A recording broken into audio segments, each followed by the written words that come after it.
예수님 이름으로 감사하고 간절히 기도하옵나이다. 아멘.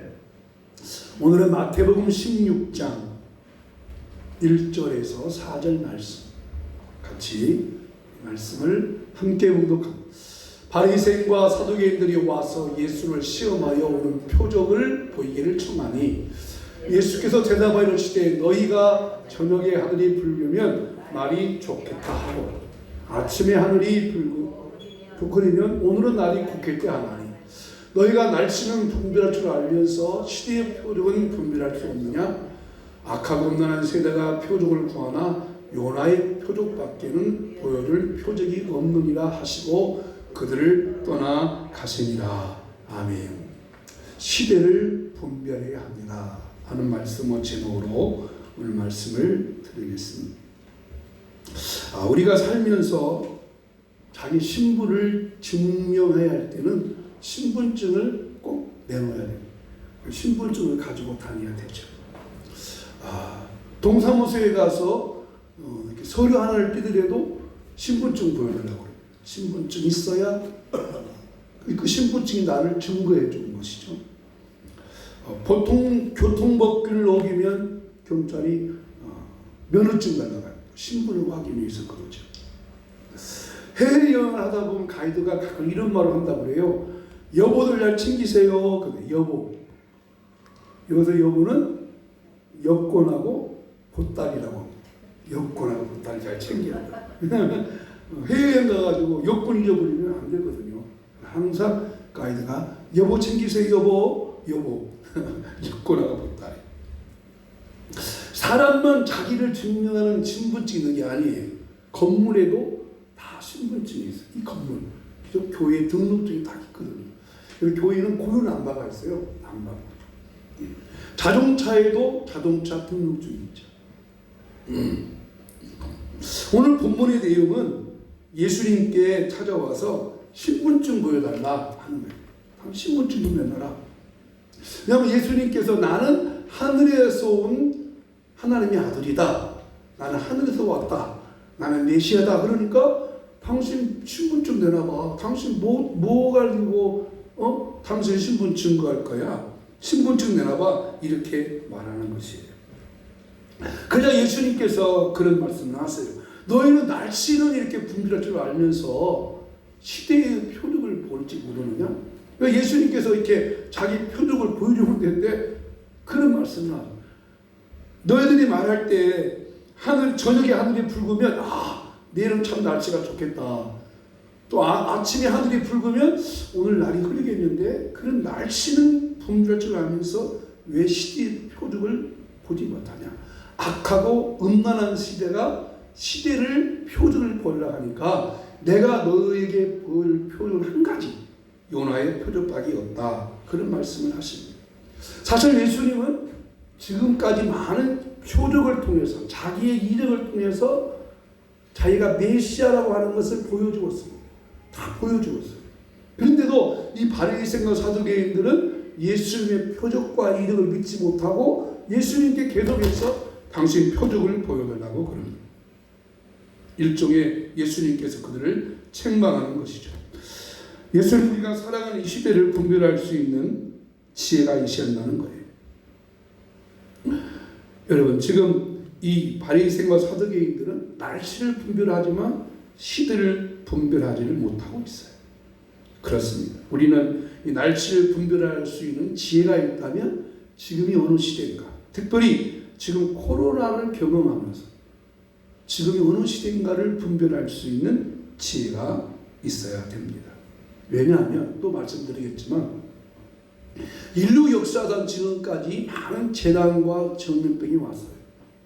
그러나 그 재난과 전염병은 특정한 지역, 특정한 나라만 재난이 왔고 기근이 왔었어요.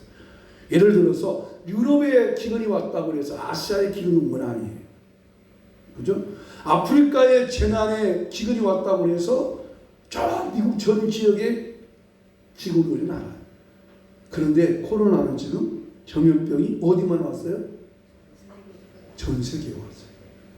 그렇죠? 전 세계에 왔잖아요. 그러니까 이것은 뭔가 조금 이상하다. 분별해야겠다. 깨달아야겠다. 아멘. 그런 말 가진다는 것이죠. 그렇죠?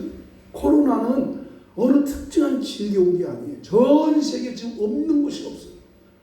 다 지금 코로나 때문에 고통 겪잖아요. 그러니까 이건 뭔가 좀 이상하구나 하면서 시대를 분별해야 한다 하는 말씀입니다. 오늘 예수님은 이 말씀을 통해서 어떻게 시대를 분별해야 되고 지금이 어떤 시대인지를 알도록 하셨어요. 그러면 오늘 예수님께서 말씀하신 이 말씀을 통해서 지금이 어느 시대인지 함께 말씀을 배워보도록 하겠습니다. 첫째로 이 시대는 어느 시대냐? 이 시대는 교회를 대적하는 시대였어요. 교회를 대적하는 시대입니다. 이 시대. 자, 1절 말씀 한번 보시면 바리새인과 사두개인들이 예수님께 이렇게 질문해요. 시작. 바리새인과 사두개인들이 와서 예수를 시험하여 오는 표적 보이기를 청하니 예수님께 표적 보여달라. 당신은 좀 보여달라는 거예요. 여기에 표적이라고 하는 것은 사인이에요. 증표. 예를 들어서 이렇게 그 야구 경기를 하다 보면 야구는 감독이 그 뜨거운 데서 이렇게 뭔가 신호를 보내요. 그게 사인이죠. 그러면 그 사인을 전달받은 코치가 전 선수에게 또 알려줘요. 근데 그 사인을 보면서 이렇게 경기하라는 것이구나 하는 것이에요. 또 사인 이 표적은 교통 표시판과 같아요. 우리가 어느 길을 갈 때 이렇게 표시판이 다 있잖아요. 어느 길로 가세요. 어느 길로 가. 그러면 그 사인을 보고 그리 가는 것이죠. 사실 예수님께 와서 표적을 보여달라고 하지만 예수님은 이미 다 표적을 보여주었어요. 그 표적을 보고 하나님의 아들 예수님이 메시아다라고 믿은 사람들이 많았어요. 자, 예수님의 첫 번째 표적이 뭐였죠? 혹시 아세요? 그죠? 물로 포도주를 만들어준 사건이었어요. 가나온 잔치집에 가서 포도주가 떨어졌을 때 물로 포도주를 만들었어요. 근데 그 물이 포도주를 만든 것은 화학적 변화예요. 그 물을 어디가 떠온 것도 아니에요. 근데 그 물도 먹는 물이 아니고 손을 씻는 그런 물이에요. 전혀 그 물이 포도주가 될 수 없는 상황인데 예수님이 그 물로 포도주를 만들어준 것은 예수님의 첫 번째 이득을 통해서 이걸 통해서 우리 예수님은 하나님의 아들이구나 메시아구나 믿게 됐어요. 그래서 제자들도 막 예수님을 따라갔죠. 또 이런 일이 또 있었어요. 오늘 읽은 말씀은 마태복음 16장의 말이에요.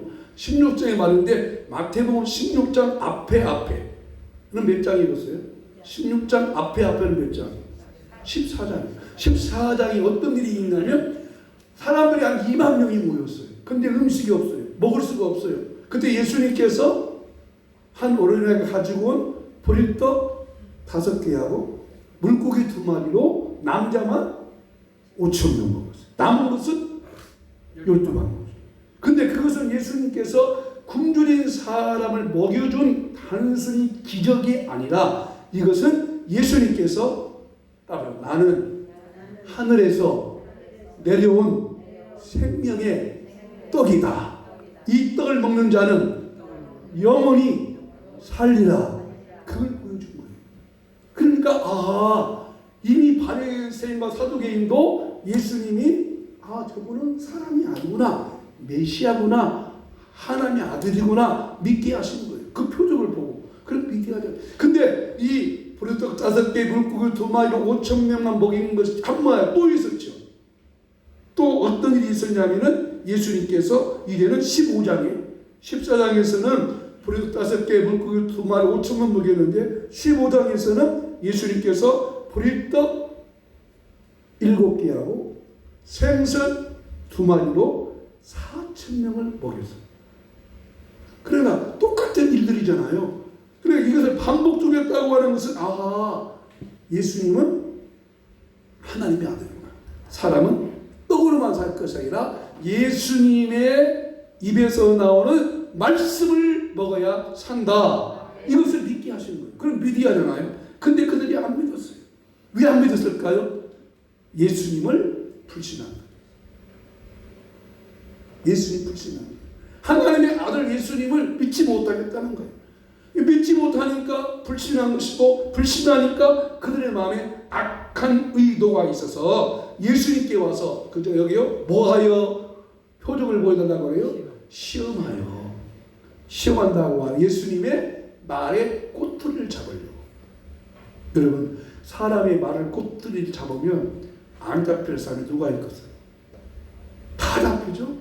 예수님도 잡으려고 한 거예요. 말에 꼬투리 잡으려고. 근데 예수님께서 말 꼬투리 잡힌다고 넘어갈 뿐이에요? 아니죠. 바리새인과 사두개인은 한두 번 이렇게 표적을 구했어요.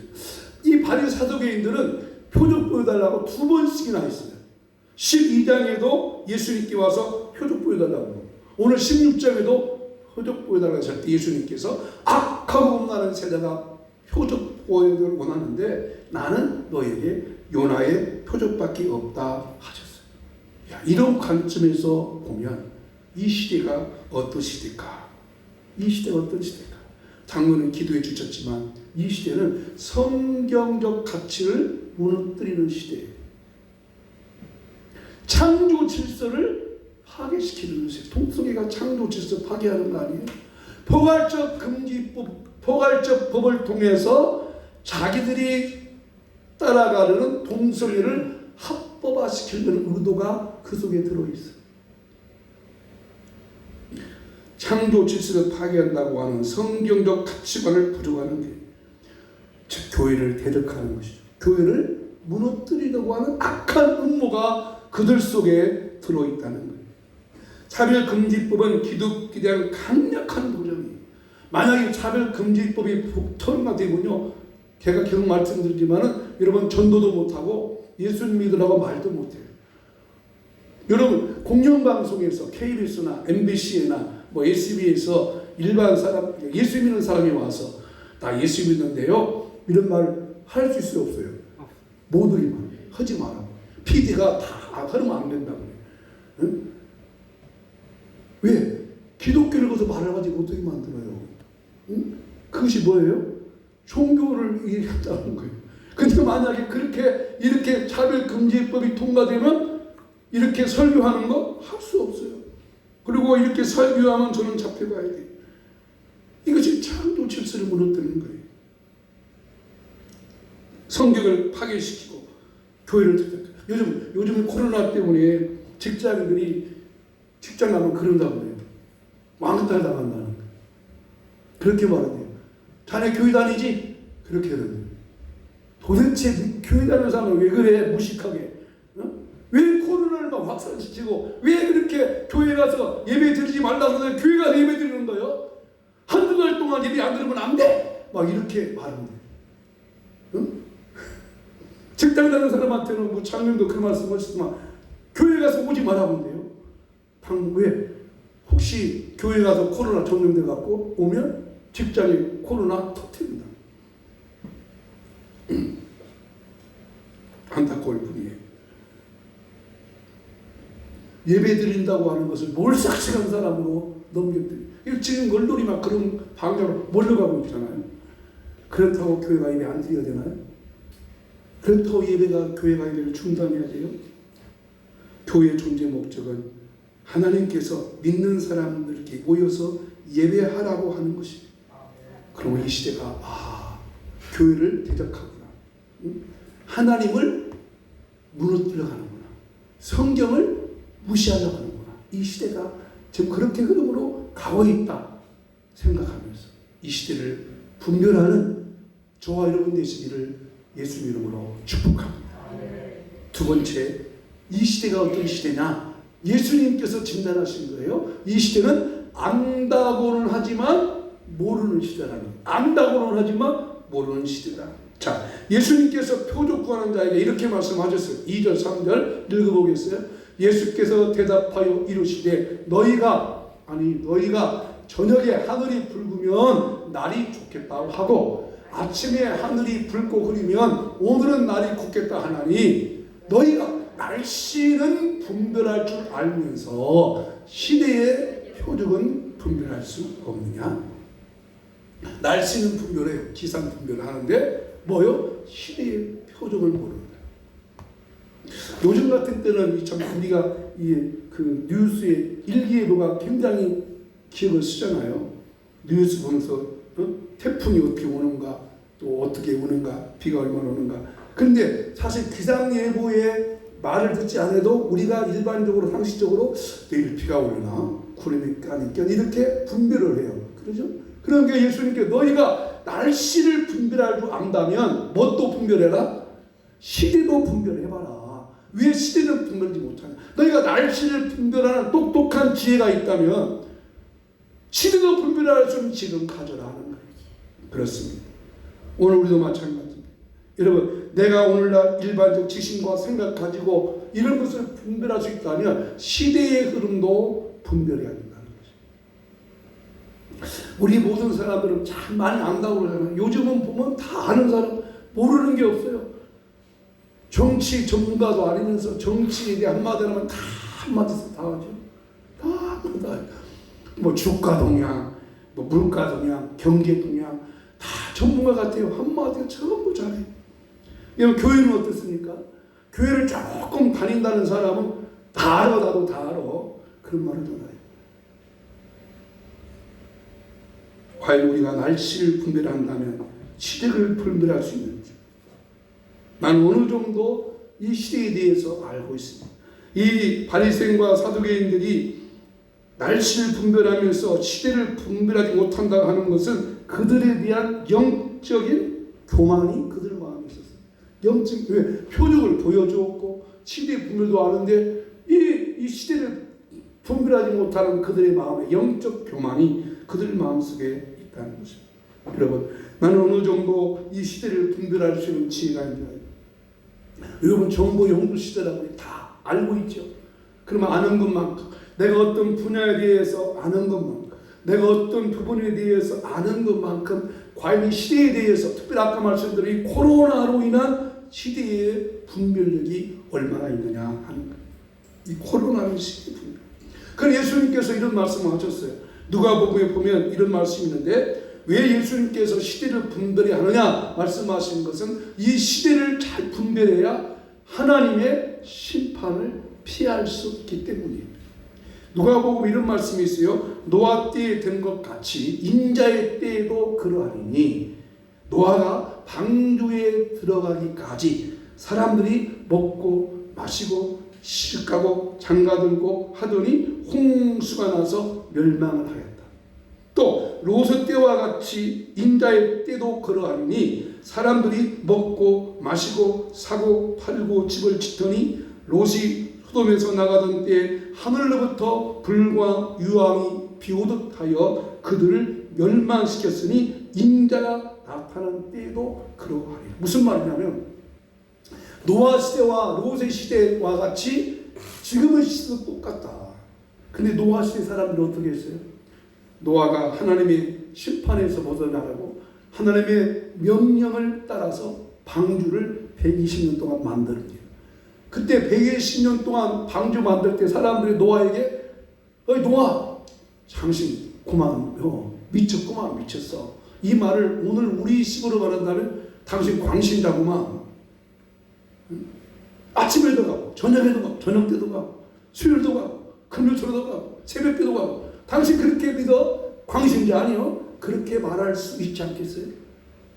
노아가 120년 동안 하나님의 말씀에 의지해서 햇빛은 쨍쨍 모래알은 반짝 하는데도 하나님의 심판이 온다, 비가 내린데 라는 말씀을 듣고 120년 방주 만들었을 때 그 주변의 사람들이 노아에게 변하지 않겠어요? 그런데 정말 어떻게 됐어요?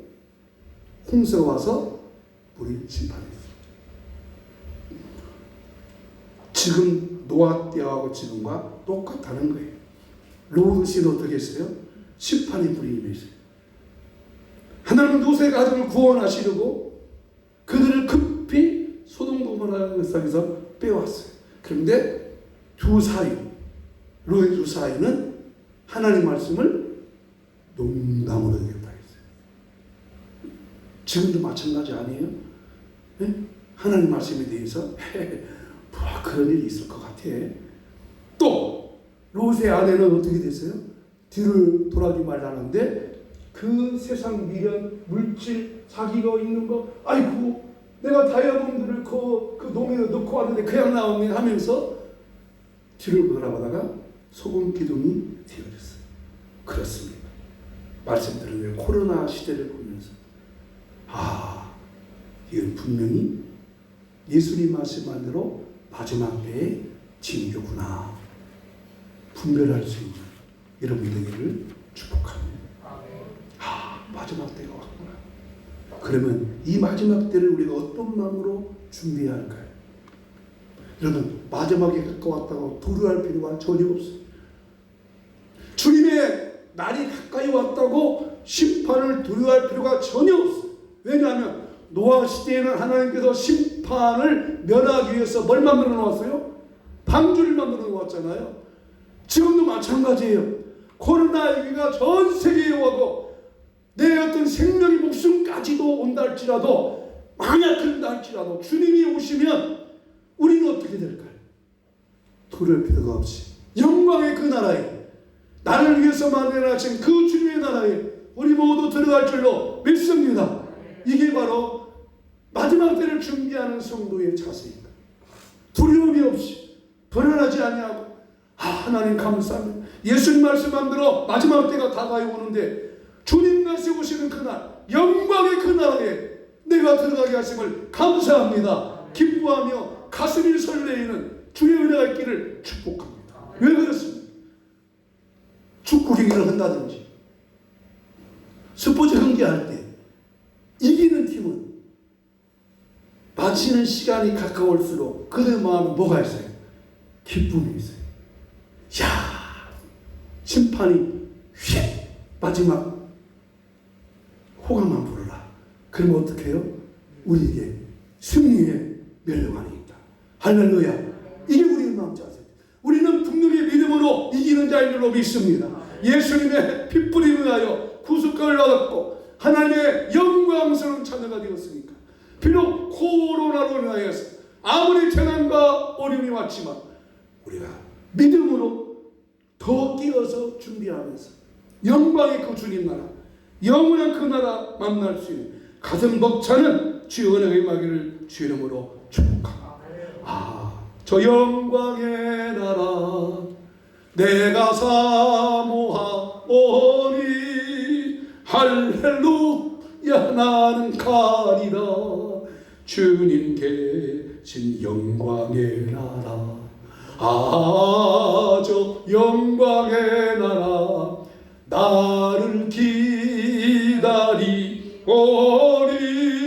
같이요. 할렐루야 나는 가리라. 주님 계신 영광의 나라. 아멘. 셋째로 이 말씀이 중요해요. 셋째, 이 시대가 어떤 시대냐? 예수님만이 이 시대의 표적이 된다는 거예요. 예수님만이 이 시대의 진정한 표적이다.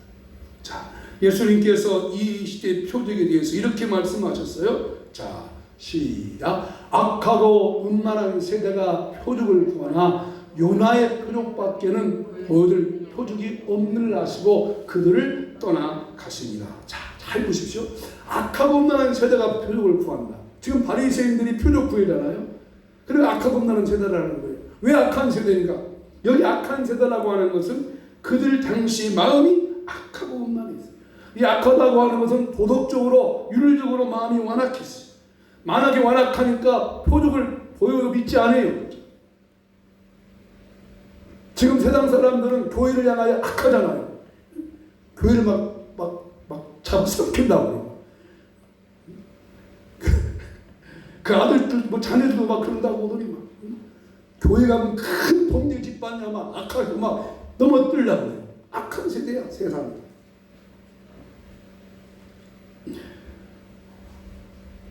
악하기만 하나 영적으로 음란한 세대라고 하세요.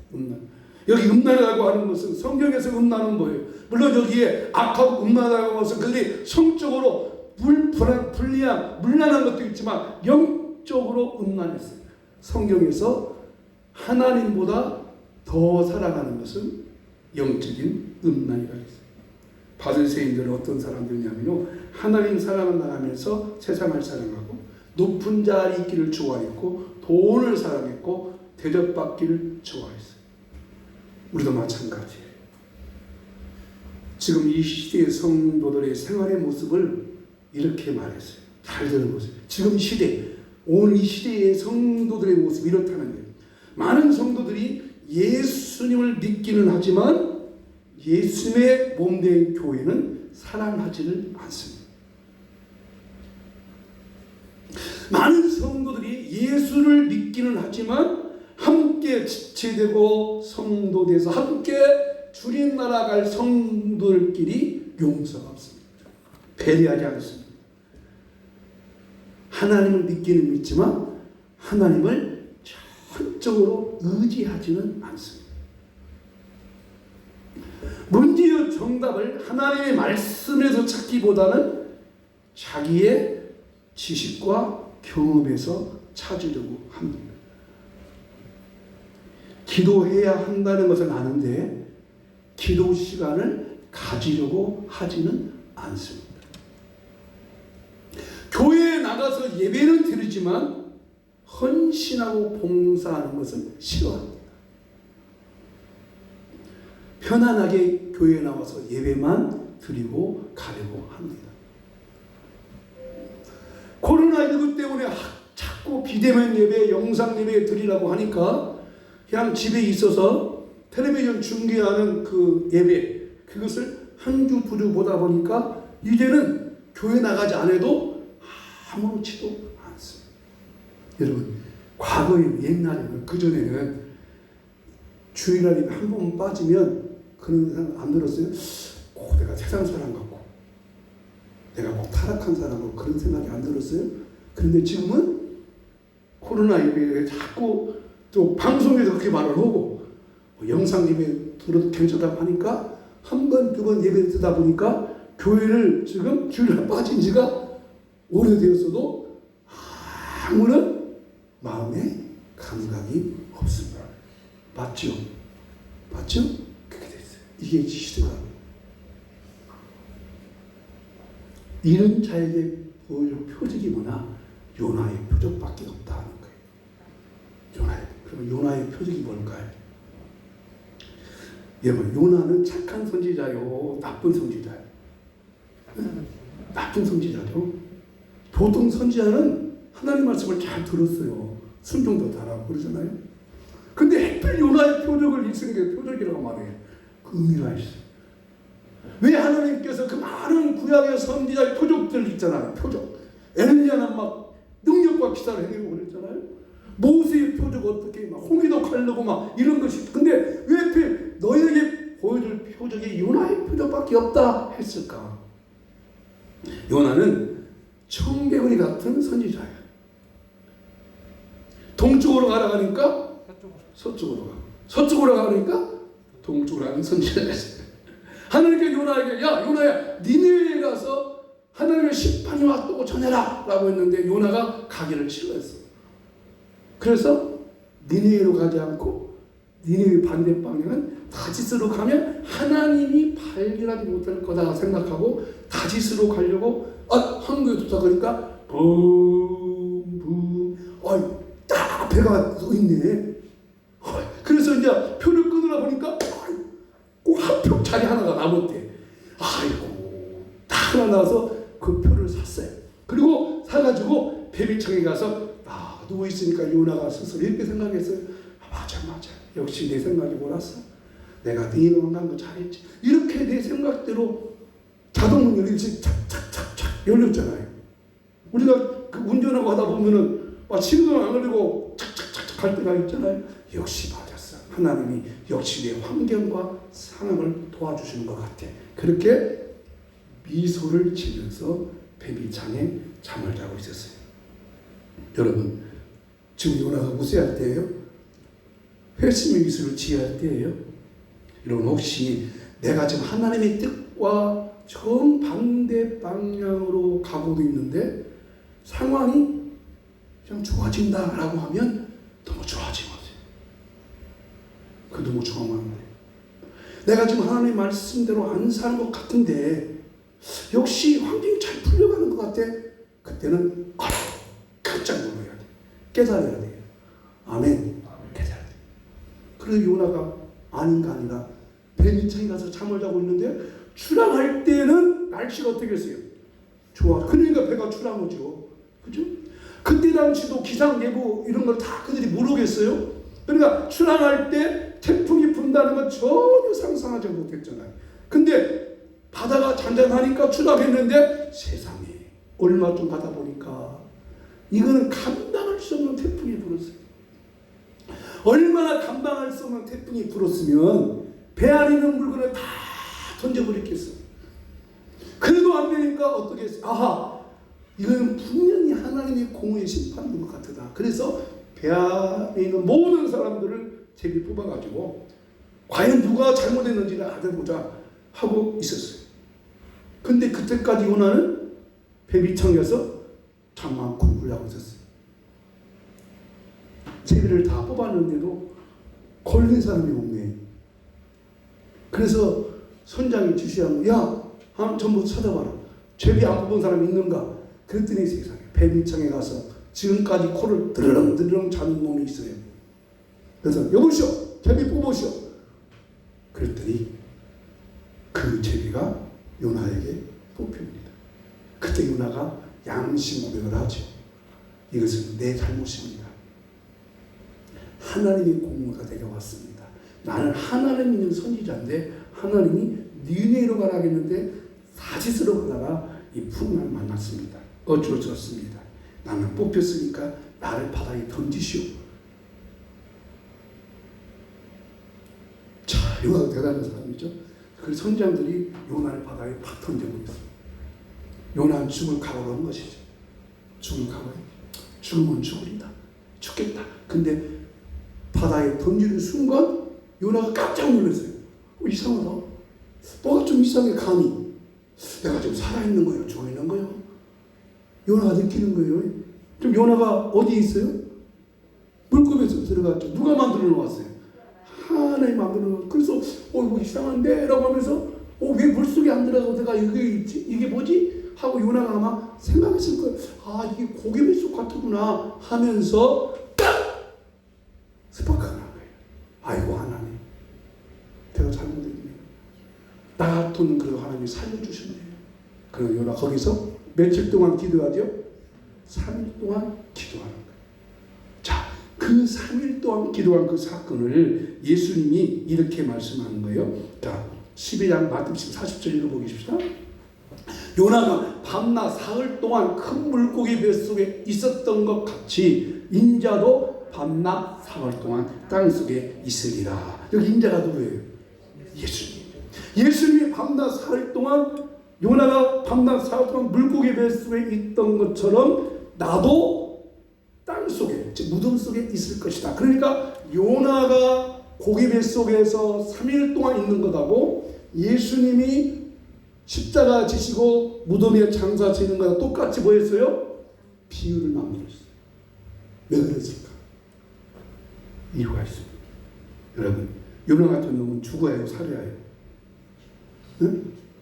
요나 같은 놈은 죽어야 해요? 살아야 해요? 죽어야죠. 나 같은 놈은 살아야 해요? 죽어야 해요? 죽어야지. 나 같은 놈은 죽어야지. 근데 하나님이 요나 같은 놈을 죽이지 않고 그의 마음을 고쳐서 다시 선제로 사용하시는 오 놀라운 하나님의 사랑. 그게 십자가라는 것이죠. 예수님께서 나 같은 죄인을 살려주기 위해서 원망하고 불신하고 불평하고 날마다 죄만 질려나고 하는 악한 마음의 나를 예수 믿는 내 마음을 고쳐서 그래도 내가 너를 다시 사용하겠다. 그게 바로 예수님의 십자가의 사랑인 줄로 믿습니다. 그게 바로 요나의 표적이에요. 요나의 표적은 예수님께서 십자가에서 다시 부활하겠다는 표징이에요. 사인이에요. 그러므로 오늘 우리는 이 말씀을 통해서 주님, 나 같은 사람을 살려주시고 구원받게 하시고 하늘의 사람으로 만들어가고 있사오니 날마다 말씀으로 나를 깨트리고 깨트리셔서 주님 오시는 그날까지 잘 버티고 준비해서 영광의 주님 나라에 가게 하여 주시옵소서. 그게 바로 십자가 요나의 표적이에요. 또 하나 있어요. 이 요나가 표적을 예수님께서 요나의 표적을 하는 것은, 자, 요나가 이게 3일 동안 있다가 하나님이 사랑하셔서 어떻게 했어요? 육지로 나왔어요. 요나에게 다시 하나님 말씀이 있죠. 요나야, 까불지 말고 다시 니네로 가라. 알았어요 하고 요나가 니네에 가서 하나님의 심판이 왔다고 말씀을 전합니다. 근데 요나가 그때도 하기 싫었어요. 마음이. 그래서 하기 싫어서 대충 야, 심판이 오니까 회개요. 하나님의 심판이 오는데 당신들 회개 안 하면 다 심판할 거야. 회개요. 그렇게 하루만 전했어요. 근데 성경에 보니까 그 니느웨라는 도시는 3일을 다 돌아야 말씀을 전하는데, 요나가 하루만 전했다는 얘기는 정성을 다했다는 거예요. 대충 한 거예요. 응? 대충 한 거예요. 정성을 다한 게 아니에요. 마음과 뜻과 정성을 다하여 정말로 심령으로 하나님의 심판이 났다고 막 선포한 것이 아니라, 하나님이 또 자기 바닷속에 빠질까봐 하기 싫어도 알았어요, 할게요 하고는 했는데, 세상에 놀라운 일이 벌어졌어요. 어떤 일이 벌어졌어요? 41절 보세요. 시작. 심판 때에 니네 사람들이 일어나 이 사람을 정죄하리니 이는 그들이 요나의 전도를 듣고 회개하였음이와 요나보다 더 큰 이가 여기 있으니. 자, 요나의 뭘 듣고 회개했어요? 전도. 요나가 정신껏 전했어요? 대충 했어요? 대충 했는데도 니네 사람들이 회개 역사를 일어나는 거예요. 일반 사람은 회개한 것이 아니에요. 그 소식이 왕궁에 들려지니까 임금이, 야, 이러다가 우리나라 망하겠다, 이러다가 우리나라 심판받겠다, 그러니 모든 관원들아 다 금식해라, 배옷을 입어라. 그리고 임금으로부터 일반 백성까지, 심지어 짐승까지 금식하며 회개한 역사가 있었어요. 이것이 요나의 표적이라는 거예요. 그렇다면 여러분, 이 말씀이 니느웨 사람들에게 이런 말을 하지 않겠어요? 니느웨 사람들이 그 바리새인과 사두개인과 그 사람들에게, 여보시오, 요나라는 선지자는 당신 아는 대로 솔직히 말해 개떡같은 선지 아닙니까? 응? 하나님 말씀 불순종해서 바닷속에 던져다가 겨우 하나님이 살려주니까 나와서 전도했는데, 그것도 성심을 다해서 전했어요? 대충 했어요? 대충 했는데도 우리는 뭐 했어요? 회개했다. 그런데 당신은 뭐 하는 거예요 지금? 누가 와서 회개하라고 했어요? 예수님. 예수님이 대충 회개하라고 했어요? 진심으로 회개하라고 했어요? 진심으로 회개했어요. 통회하면서.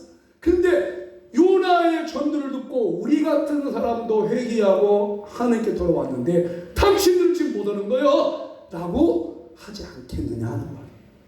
또 하나, 니네 사람은 그럴 것이죠.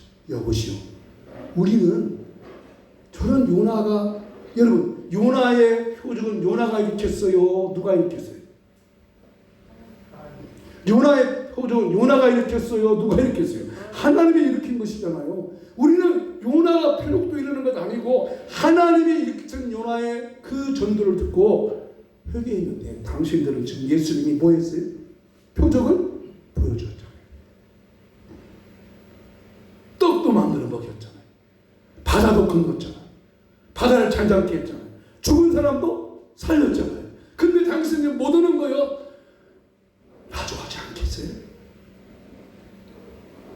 말씀을 마치려고 해요. 오늘 우리가 왜 예수님의 요나의 표적에 귀를 기울여야 될까요? 나같이 부족을 생각하지만 하나님 나를 통해서 하나님의 사랑을 드러내려고 하는 십자가의 큰 사랑을 기억하고 우리가 예수님을 마음에 영접하며 그 나라 갈 때까지 살아야 할 줄로 믿습니다. 다시 한번 말씀을 한번 읽어보겠습니다. 요나가 시작. 요나가 요나가 밤낮 사흘 동안 물고기 뱃속에 있던 것 같이 인자도 밤낮 사흘 동안 땅속에 있으리라. 아멘. 예수님이 땅속에 있으셔서 무덤에서 부활하신 것은 저 여러분을 사랑하시며 영원한 주님 나라에 함께 가겠다는 하나님의 큰 사랑을 기억하고 우리는 그 사랑의 표적을 마음에 담고 주님 나라 가는 그때까지 이 믿음으로 살아가는 저와 여러분 되시기를 주 이름으로 축복합니다. 축복합니다. 우리 결론의 말씀 한번 읽어보겠습니다. 시작. 우리 주님이 다시 오시는 날이 점점 가까이 다가온 모습을 깨닫는 시대의 분별이 있어야 합니다. 뭘 보고? 코로나가 전 세계만 전염병이에요. 그러므로 우리 주님이 말씀하신 이 표적을 기억하면서 할렐루야 나는 가리라. 주님 계신 영광의 나라, 그 나라 생각하면서 나를 기다리는 그 나라 생각하면서 이 시대를 분별하며 깨어서 더 주님 앞에 나아갈 수 있는 저와 여러분 되시기를 예수 이름으로 축복합니다. 찬송가 같이 하겠습니다.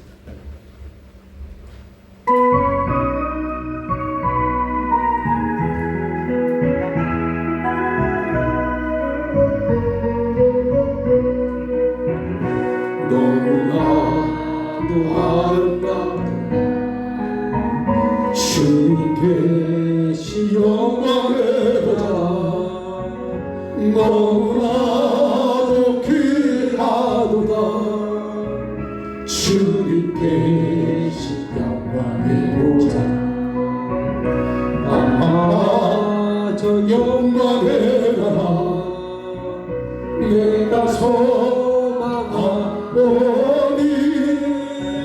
죄가 짓고 갈 수 없어. 주님 계신 영광의 나라 삶을 도와준 나도 나는 버겁지 않아. 내 전에만 바라보니 세상도 부럽지 않아.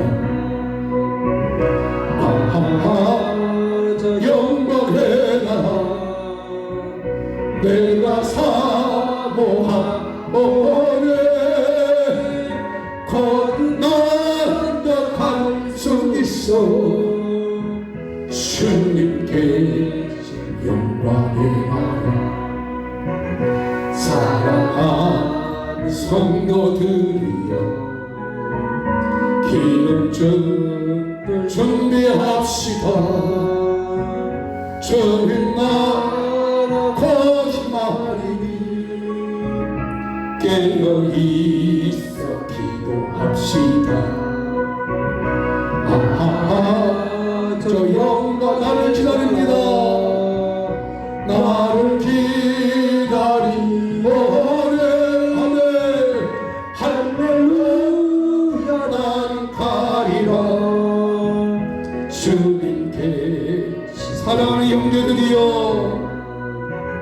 사랑하는 형제들이여 기름든 걸 준비합시다. 기름든 준비합시다.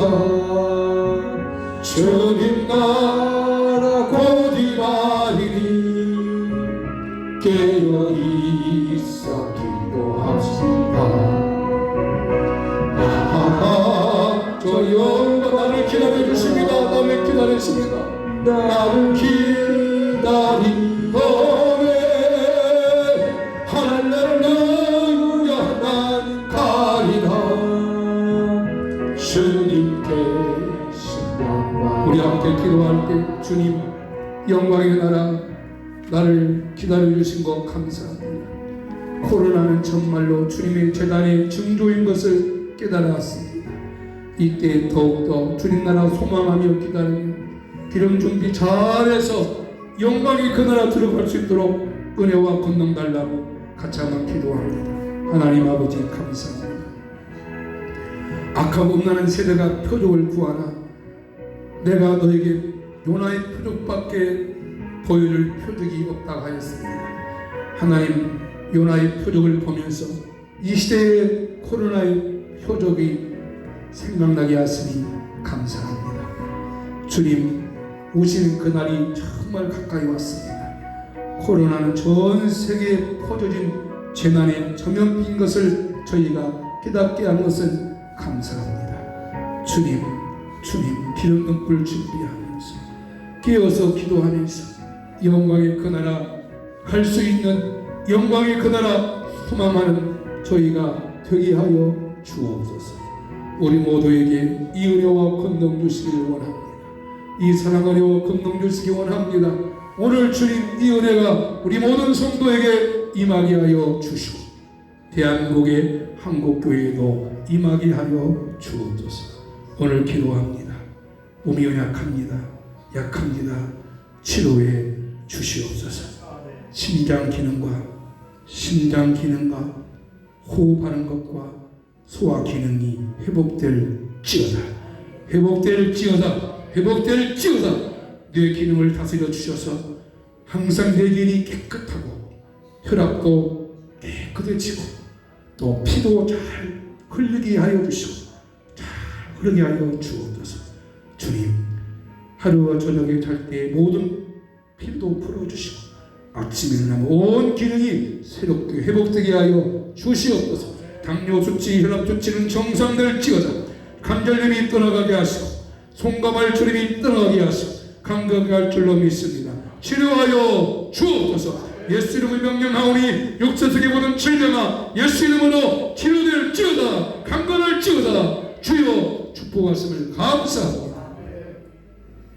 지금은 우주 예수 그리스도의 무한하신 은혜와 하나님 아버지의 놀라우신 사랑과 성령의 감동 감화인도 충만하신 코로나를 통하여서 주님의 다시 오심이 임박한 걸 깨닫고 시대를 잘 분별하여 살기 원하는 우리 모든 성도님들의 마음 속에 이제부터 영원히 함께 있을지어다. 아멘.